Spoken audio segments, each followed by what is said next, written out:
this is another system of knowledge, a descending system of knowledge, where the source in the Sanskrit language is apaurushaya. It's a source that is beyond the limits of human imperfection. Because wherever there are created beings, you have imperfections. Where all of us, each one of us, is less than perfect. But if there's a source that is beyond that limitation,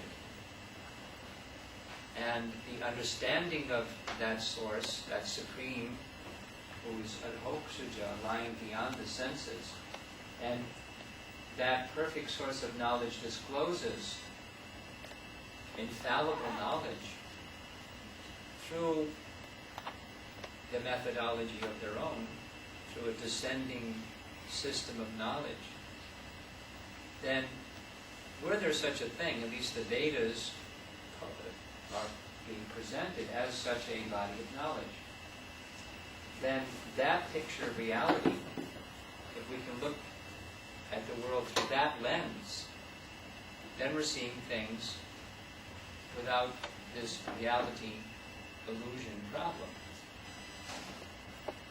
So that's the Escaping Reality Illusion title in a nutshell. So the conclusion, the initial conclusion of both modern research and the Vedas is the same. That is, our human apparatus does not give us a very accurate picture of reality. The alternative is diametrically opposite. The Western system of research says it's a statement of frustration. There is no accurate picture of reality. The Vedic conclusion is there is an accurate picture of reality.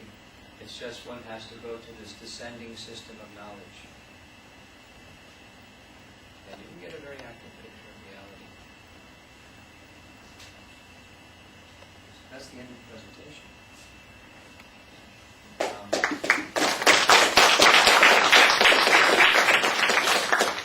I gave this presentation once before at Loyola University.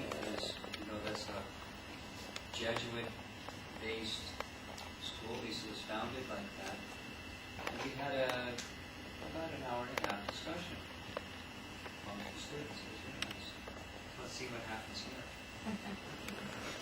Any comments or questions? Turn on the light.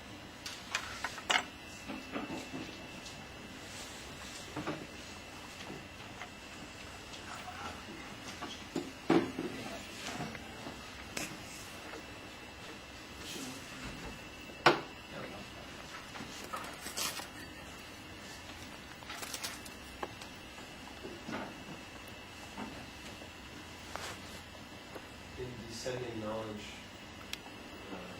we use the sense of hearing.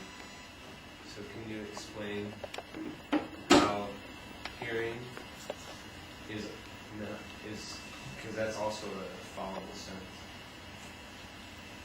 So Sure. You follow the question? If descending knowledge is depending upon hearing from a higher authority, we're depending upon our sense of hearing. Isn't that going to produce an imperfect set of knowledge? Although the source may be fine, what we receive may be something different. There's a two-part answer. For your purpose, because you're a little familiar with these things, you can look at chapter 87 from the 10th canto of Srimad Bhagavatam, entitled Prayers by the Personified Vedas. In that chapter, it's also in Krishna books named chapter 87. The question you're asking is asked by Maharaj Parikshit to Shukadeva Swami. After hearing the whole 10th canto of the Bhagavatam, he says, wait a minute, you just were describing all these wonderful things, but the instrument that you were using was your tongue. And the instrument that I was using was my ear. So how is it that something that's fully spiritual can be vibrated with the tongue and heard by the ear, and they're both material? How can something spiritual be transmitted through the medium of something material? Not exactly the same question, but it's very closely connected. Shukadeva Swami says, excellent question. In fact, it's such an important question. This was asked long ago. And in that discussion, the same response. This is such a wonderful question. This is asked long ago, and for several such discussions, and goes back to a very ancient discussion with the four Kumaras.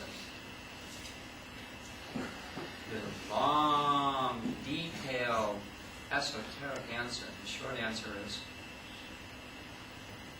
summary of it is, because everything originally comes from the same spiritual source, from the Supreme. The tongue and the ear, they have their spiritual connection. When they're used in relation to that spiritual source, the spiritual quality is restored.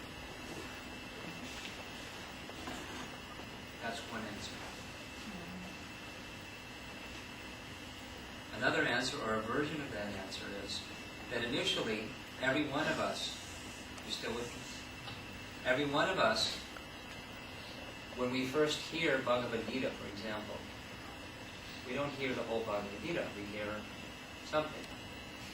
And then the second time we read Bhagavad Gita, oh, look at that. Right? And the third time, wow, that was there, I didn't even see it. And so on. There's purification that goes on. So the reception of transcendental knowledge, you're right, is initially filtered. But the spiritualizing of the senses goes on because the message is a non-material message. It's coming from a non-material source.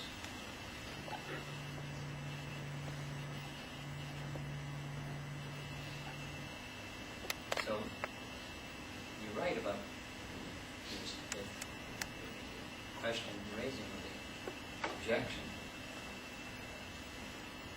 That because the subject matter is spiritual, or because the subject matter is spiritual, or because the source is spiritual, that knowledge doesn't become material, and our perception of that knowledge gradually then starts to match the source. We can see things as God sees things. That is, we can see without the filtering process. That's purification.